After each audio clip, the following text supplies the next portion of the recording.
Hi, everyone. Thank you so much for joining us for SoundHound AI's fireside chat at the Global TMT Conference. Hope everyone's past few days have been going well.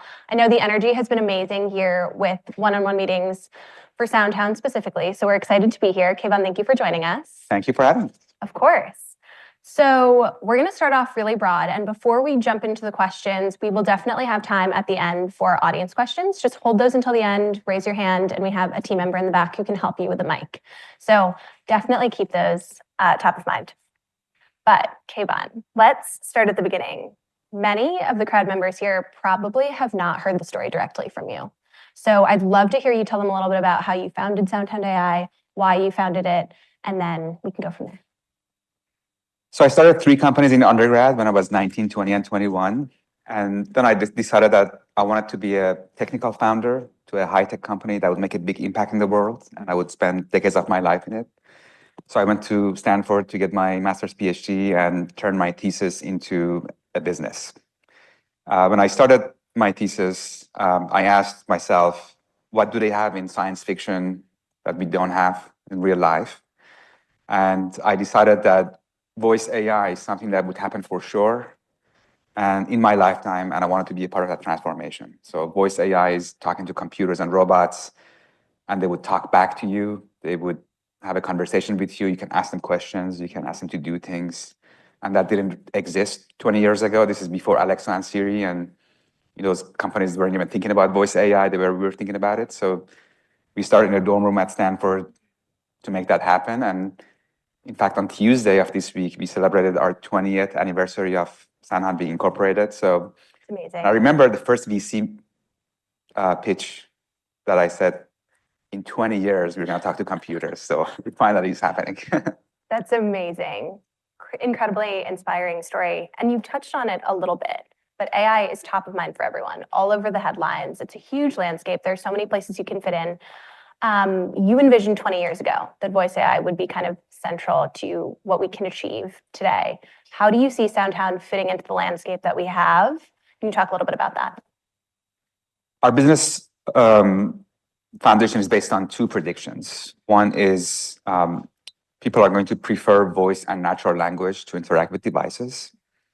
And the second thing is that AI customer service will be as necessary for every business as Wi-Fi and electricity.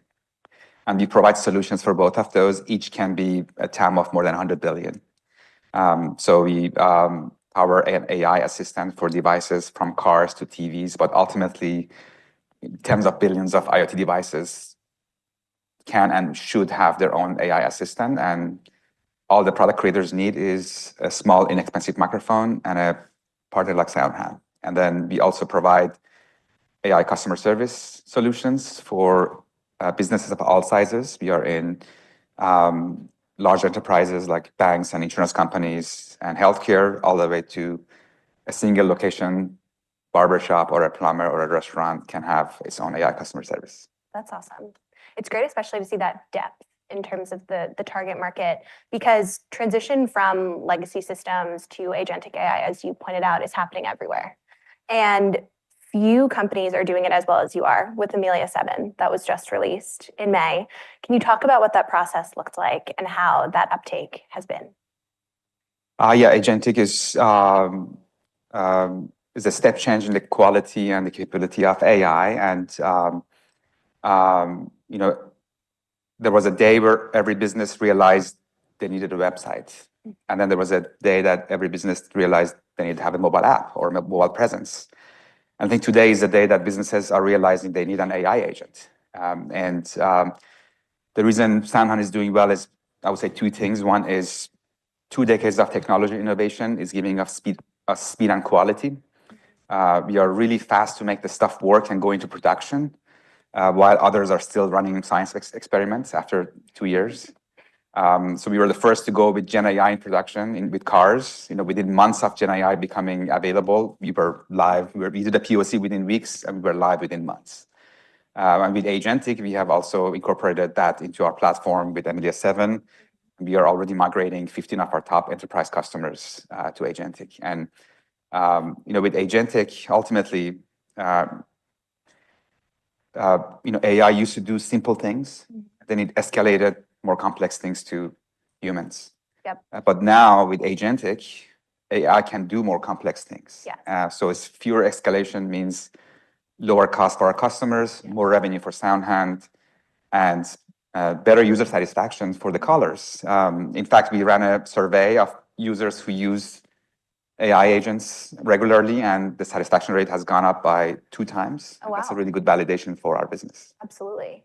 And I think you talked about 2 things that sort of differentiate SoundHound in that answer. You talked about the way that you're able to innovate faster and the way that you're able to improve customer outcomes. You just had an amazing quarter. I'm sure many of you in the audience have seen growing 200% year over year. That's essentially unheard of. Talk about what contributed to that growth. Yeah, it was a record quarter. It was a blowout quarter, I would say. Revenue was up 3 times, more than 3 times. And every business unit delivered success and growth. We had huge growth in AI for automotive, huge growth in AI for enterprise, and huge growth in AI and automation for restaurants. And then we had new deals, we had upsells, and we had cross-sells across the business units. Ultimately, the shift I'm seeing is that AI adoption is a mandate for these businesses. It used to be maybe 2 years ago, an innovation budget for a POC that you would get from a brand, and they would just experiment. But now they're coming to us, and they have an IT budget, and they have to choose their AI partner. So we feel very bullish about our near-term and long-term prospects. That makes total sense. And I think part of that too is you talk a lot about your 3-pillar strategy and kind of how that encompasses essentially increasingly more complex frontiers. Can you talk about where we've been, where we're going, and where you see yourself kind of within that framework? So I should explain the 3 pillars. Our business is based on 3 pillars. In the first pillar, we power devices, as I mentioned. So we power an AI assistant for cars, TVs, IoT devices, and so on.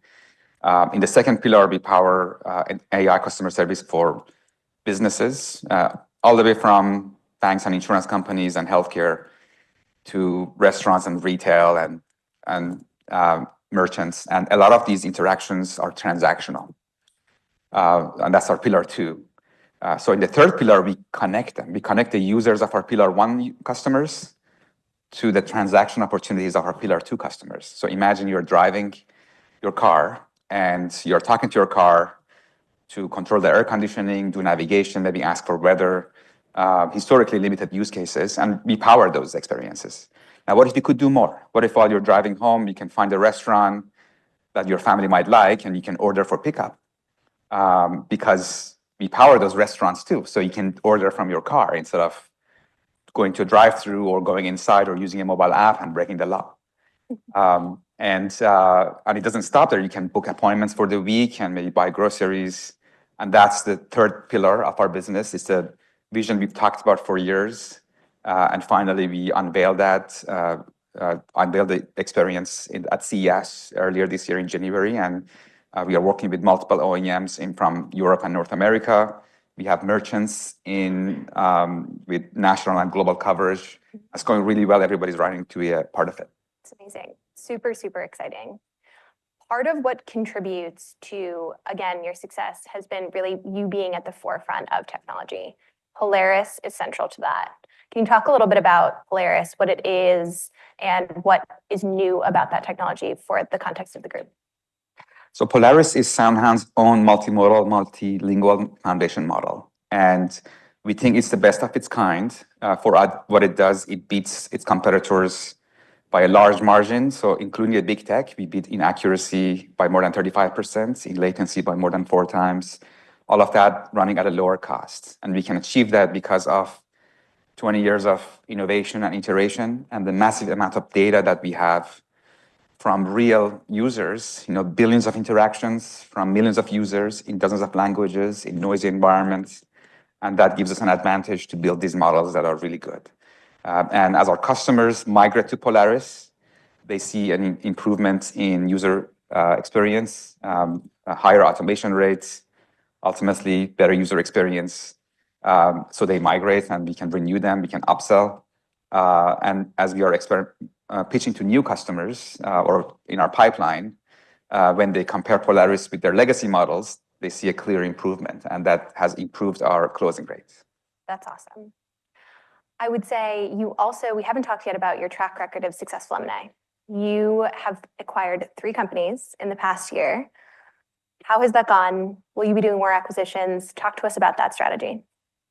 We bought 3 companies in 2024, and they have gone really well. In fact, we think we have demonstrated a repeatable success formula. First, we bought companies that were really great on their own, amazing teams, great solutions, loyal customers. Yep. That they spent 10, 20 years accumulating. And then we gave them what they needed to thrive. First, we replaced their tech dependencies with SoundHound models like Polaris that improved the user experience, lowered the costs.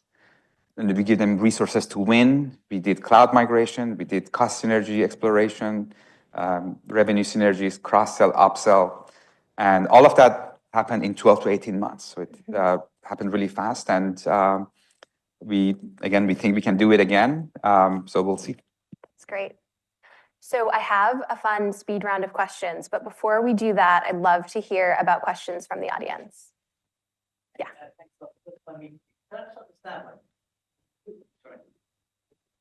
Where's the competitive landscape? Is it just you guys are running away with it, or are you meeting like the big tech people, or whatever, Alexa and these kind of guys? And where's the differentiation that will enable you to keep winning the market, whatever you're doing? Yeah. So in our in Pillar 1, we have a limited number of players. In automotive, there's 1 or 2, but in enterprise, the TAM is so large. The field has been disrupted. The legacy players, a lot of them have been disrupted and haven't been able to reinvent themselves. So I think we have a really good advantage as a company that has scale, but also has the latest and greatest technology offering. The smaller players don't have the scale, don't have the resources, don't have the experience behind them. The larger players don't have the partnership mentality that SoundHound has, where we partner with our customers and we help them innovate. So that gives SoundHound a unique opportunity to really win in the space. And what's the revenue model like if you have an agreement with a car company? Is it on a per unit basis? Is it just over 5 years for your technology?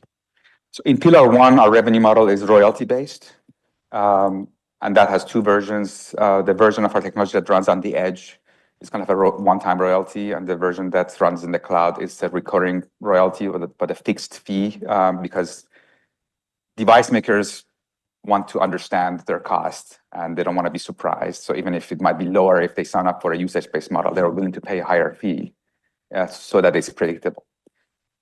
In Pillar 2 is based on usage. Sometimes it's a SaaS based, sometimes it's a fixed monthly fee, sometimes it's based on interactions. So when they get 10 million interactions, 100 million interactions per year, there's a fee associated with each interaction. Awesome. Other questions? Okay, that's okay. We'll move on to our speed round, but if new questions pop up, let us know. So 𝗖𝗢𝗡𝗡𝗘𝗖𝗧, any good stories about encountering your products in real life, in the car, at a restaurant, anything like that? So I'm a new proud owner of a Lucid Air, and just bought it a few weeks ago. And SoundHound AI powers the AI assistant in Lucid. So I went on a drive with my 5-year-old daughter. Oh my God. So I used my voice to set the navigation and then also ask for weather, and then she started talking to it. Oh my God. And she had this nonstop interaction, asked for stories, asked information about some animals, played some games with it, and I started trying to make phone calls. And I had to actually intervene and stop her from making phone calls. That is so funny. She made a new friend Yeah. that day. Yeah, loved it. What do you consider your most exciting new product? I would say voice commerce, because it's a real life implementation of agentic AI. People talk about agentic AI as a vision of the future, but SoundHound is actually bringing that to real life. Mhm. And I think it's really going to transform the way businesses interact with their customers. Makes sense. We just talked about it, funny enough, just before, but what do you consider SoundHound's competitive edge? I would highlight two things. One is technology. Again, 20 years of innovation. Our customers test us and then they choose us. The second thing, as I mentioned, is the partnership versus vendor mentality. Yep. Our customers need a partner. They don't want a vendor, right? So they don't want a big tech API and documentation who says good luck, right? We partner with our customers. They know that success requires a partnership. We sit with them, we listen to them, we fix their challenges, we help them innovate, and that's why they choose us. Absolutely makes sense. In one sentence, give 2020 you a piece of advice. So at the risk of not sounding humble, and we are very humble as a company and we are our own biggest critics, I would pat myself on the back. And I would say we did it. We beat the odds when most others didn't survive, we thrived. So the advice would be, if you believe in yourself and your vision and your capabilities, the potential is unlimited. That's awesome and well-deserved. And then finally, in one sentence, describe what you think SoundHound looks like in another 5 years. Our ambition is to be a 100 billion plus company, and I think our ambitions are justified. Perfect. We believe it too. Any final questions from the audience? Perfect. Yeah, go for it. I think the mic's coming. Great, thank you. You touched on the opportunity around voice commerce. Can you maybe talk about some of the building blocks that are required to kind of get users to transact, and what are the gating factors today?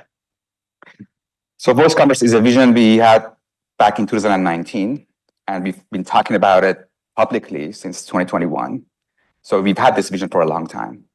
But what we needed was scale, right? So if you don't have merchants with national coverage that are willing to provide the transaction opportunities, and if you're not in millions of endpoints, then there's a bit of a chicken and egg problem, right? So we finally reached that scale. Sometime last year, we are in millions of cars on the road, and we have national coverage of prominent brands that are willing to participate in this program. So in every state, you can find some brands that are willing to sell you something. So we power them, we power those cars, and we can bring it together. Scale was one. Implementation, we accelerated that through, we had a small acquisition of a company called Allset that spent years building a commerce platform. So they came on board and built the voice commerce for us, which has those building blocks that you mentioned. So at this moment, it's just a matter of a little bit of time to bring it all together and go live in production, which we think is going to happen very soon. Great, thank you. Like there's another question in the back.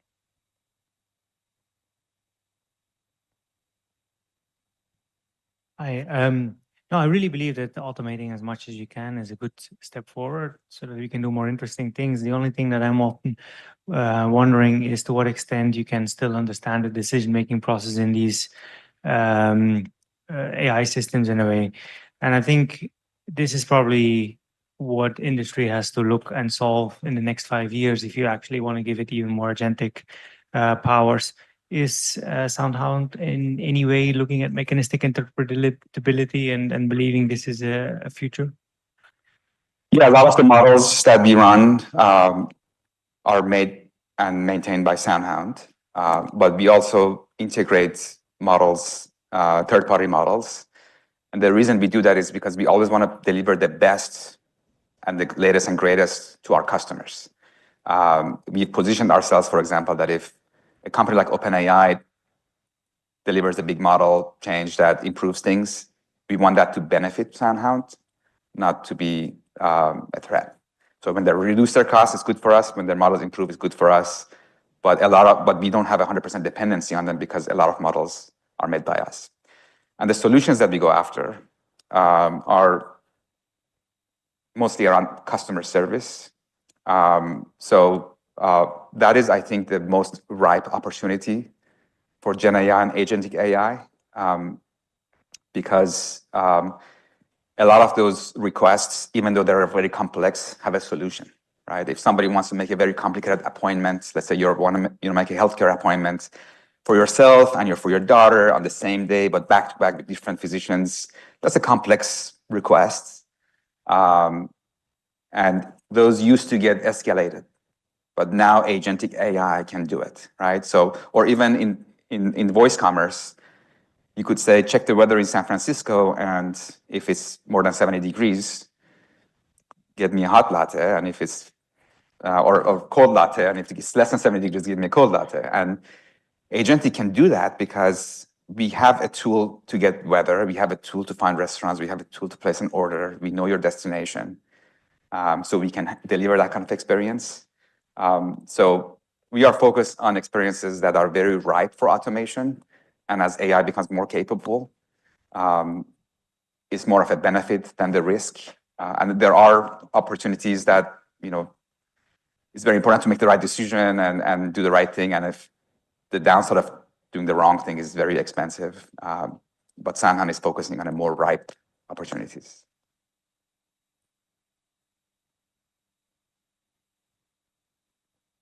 Sorry about that. Yeah, I understand that you're trying to build powerful solutions, and I don't question that this is possible.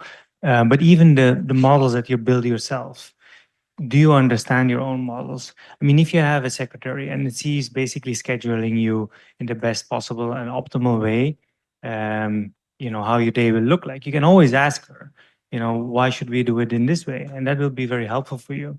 She will understand what your schedule looks like well enough, and she can be making intelligent solutions. Now, if you replace that with an AI tool, can you also ask that question? Can you understand the decision-making process?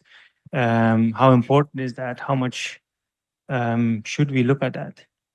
So it's really about opening the black box of the tools that you're developing, and if there's an option there. So we've been at this for 20 years, and the technology that we've been working on has seen a lot of disruptions. Some of those disruptions were done by us, actually. Like we were the first company that showcased compound complex queries in a voice assistant. You can see our demos from 2015 that handled those. So we were a pioneer of compound complex questions. But also there have been advancements outside of our companies that we've incorporated. So we've seen the evolution of this. It used to be all deterministic, right? So a lot of software engineering, really good software engineering, but deterministic. And then when the machine learning capabilities became more proven, we introduced this yin-yang configuration where you have machine learning and you have deterministic working together. Initially, the bigger semicircle was deterministic or software engineering, and a smaller semicircle was machine learning. But we are seeing that over time, machine learning become a bigger portion. What's unique to SoundHound is that we've seen them both, we've made them both, and we can utilize them both at the right scale. Whereas teams and companies that are just relying on one, they have to wait for it to be ready. So people have tried to do machine learning approach, 100% machine learning to solve problems. And they've been waiting, and it's just not good enough. You can make demos, you can go live, right? So even with OpenAI, they give these great demos, and it might be 70% right, and when it's right, it's so amazing. And then when it's wrong, the 30%, their audience is forgiving because their audience is seeing what the future looks like. But you can't be 70% right and be the AI customer service for a business, right? Our audience is not forgiving. So we have to be closer to 100%. So we combine the machine learning models with deterministic models that we are very good at, and we've made over 20 years, to go the last mile. And over time, I expect the reliance on those will go down. in the meantime, is giving SoundHound the advantage to go live faster than others because it's an asset that we have. And that's how we solve the problems that I think might be on your radar. Looks like we have another question here. Thank you. Hi, thank you. I have a few questions. The first one regarding the pillar one. I mean, like for the pillar one, I think like most of our customers still like the automotive, right? I'm wondering like what's the runway there? For example, like, I mean, like how many brands like we can break into? And for the brands like we establish partnership, I mean, like what's the penetration rate now and how is like the runway looks like? And by the way, I mean, like for the pricing there, I mean, like it's just like royalty, right? Royalty by volume. It's not like recurring, but like will we consider the recurring pricing there? So that's my first question. Thank you. So our pillar one is mostly automotive today, but it's not just automotive. We power TVs, and ultimately we think every IoT device, tens of billions of IoT devices can benefit from their own AI assistant. In automotive, we are in over 20 brands. I would say logo-wise, our market share is more than 20%, but unit-wise, it's lower than that, and that's good news because our customers are still scaling with us, right? So in automotive, it takes time to win brands, takes time to go live with them, then takes time to scale with them, and we haven't even reached that level of scale with the existing brands that we have. So we have room to grow with our existing customers, and we have room to add new logos in automotive. In terms of royalty, there's the edge component of our solution is a one-time fee, and then the recurring aspect of it is that they ship new devices every year. The cloud portion of our AI is a recurring fee because it's a royalty per year, royalty per 3 years, and those get renewed. So the recurring aspect will continue. Yeah, I mean, like, for the brands we enter into, I mean, like, we think like how much of their cars like can really like adopt our like products. I mean, like you mentioned, like maybe 20%, or like it could be much higher because like going for like everybody needs to like talk in the car. I don't know, like. Yeah, I think cars were one of the first industries we went after because you didn't need to convince car makers they needed voice. We just needed to convince them to work with us. Usually, and I think the way the world is going, every car is going to be enabled, and it's going to be cloud enabled, it's going to be connected, and it's going to be enabled with AI. So the way we scale with them is one, we just get on more and more next generation models. So usually they have the legacy model, and then the new model grows, and then the old model shrinks, and that's how we scale with them. The other way to scale with them is adding new territories. So we might start in North America, then we add Europe, then we add Asia. So as we add new languages for them and new territories, that's how we expand with them. Yeah, and also I noticed like we have some like a cooperation with like Korean brands, right? But like the tariff has no impacts to us for the tariff. The cloud portion is something that usually the regional, the local companies pay for it. The edge portion usually is part of the manufacturing, so there could be an impact ultimately, but we really haven't seen that yet. So I don't want to downplay it, but if anything, we've seen was like people rush to buy new cars because there was the uncertainty, and so we saw some increase in volume. Yeah, and sorry, like for the pillar 2, I'm wondering like what's the implementation process? Because like, for example, if we want to enter into a restaurant or enterprise, I think like we not only need to sell the software, right? They need to have the whole like system. They need to like have some hardware to support. So I'm not sure like how is it like implementation looks like. And I mean like, and also we need to somehow teach to educate like the customers how to use, and I'm not sure like how is the process there. Yeah, so that's one of the benefits of that SoundHound delivers. So we are not just an API, we are a whole solution. So in restaurants, for example, we integrate with their POS, and they don't need to get a new hardware, they don't need to get a new POS or the new tablet. We integrate, they don't need to do data entry to our system. We read from the POS, we write to the POS, they already have the POS. So we do the integration with their existing system. Same with retail, same with hospitality, same with healthcare. We do integration with their infrastructure. And that's something that SoundHound brings to the table, something we've accelerated through some acquisitions, and something that gives us customer loyalty because we are deep in their organization. Yeah, so you mean like we offer the product, or we offer the hardware product, right? I mean, like we integrate our software into the hardware part, right? Yes, but we don't provide the hardware. They already have their infrastructure. We provide we integrate with their infrastructure through API integration and other things. I see. So last question, if I may, I'm curious about like our profitability trajectory. I mean, like in the future, what's the thoughts there? Thank you.